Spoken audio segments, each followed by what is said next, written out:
विठ्ठल मंदिराला आकर्षक फुलांची सजावट करण्यात आली आहे आणि आषाढी एकादशी निमित्त श्री विठ्ठल रुक्मिणी मातेच्या मंदिराला आकर्षक फुलांची सजावट सुद्धा करण्यात आली आहे।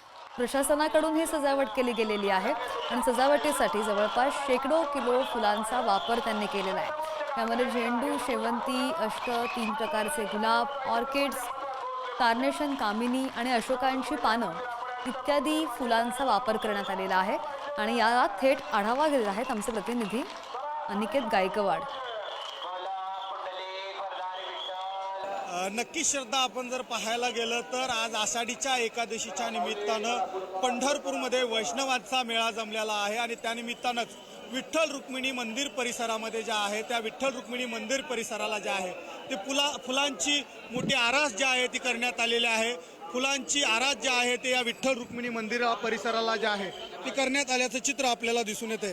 त्यामुळे एकंदरीत आपण जर पाहायला गेलं तर विठ्ठल रुक्मिणीचं हे जे मंदिर आहे त्यावरती आपण बघितलं गेलं तर विठ्ठल आणि रुक्मिणीची भव्य अशी मूर्ती जी आहे ती या ठिकाणी ठेवण्यात आलेली आहे आणि फुलांचा मोठा जे आहे ते आकर्षक सजावट जे आहे ते या ठिकाणी या मंदिर परिसराला जे आहे ती करण्यात आलेलं आहे।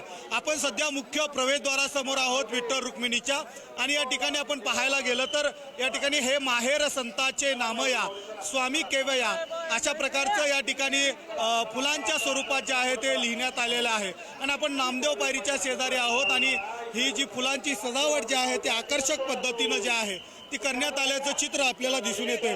खरं तर फुलांमध्ये मोठ्या प्रमाणात गाभाऱ्यामध्ये देखील फुलांची सजावट जी आहे ती देखील करण्यात आलेली आहे। शेवंती असेल, अष्टर असेल, गोंडा असेल, गुलाब असेल आणि जिप्सेल असेल या फुलांचा देखील वापर करून या ठिकाणी करण्यात आलेला आहे। लाखो वारकरी जे आहेत ते या ठिकाणी पंढरपूरमध्ये दाखल झालेले आहेत आणि विठुनामाता जय जयकार या प्रत्येक वारकऱ्यांच्या मुखांमधून येतानाचं चित्र आपल्याला दिसून येत आहे।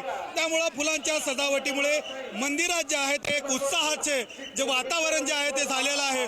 विठ्ठलाचा जयघोष जे आहेत ते प्रत्येक वारकरी जे आहे ते या पंढरी नगरीमध्ये करत असल्याचं चित्र आपल्याला दिसून येतं। आपण सध्या मंदिर परिसरामध्ये आहोत, मंदिरातील मुख प्रवेशद्वारा देखील आहोत आणि या ठिकाणी वारकरी जे आहेत ते लाखोच्या संख्येनं जे आहेत ते जमल्याचं चित्र आपल्याला दिसून येते। त्यामुळे एकंदरीत आपण जर बघितलं गेलं तर मंदिर ज्या विठ्ठल रुक्मिणीचं मंदिर आहे त्या मंदिर परिसरामध्ये फुलांची जी आहे ती मोठी सजावट जी आहे ते आकर्षक पद्धतीनं केल्याचं चित्र आपल्याला दिसून येतंय। कॅमेरा पर्सन सावंतसह अनिकेत गायकवाड, पुढारी न्यूज, पंढरपूर।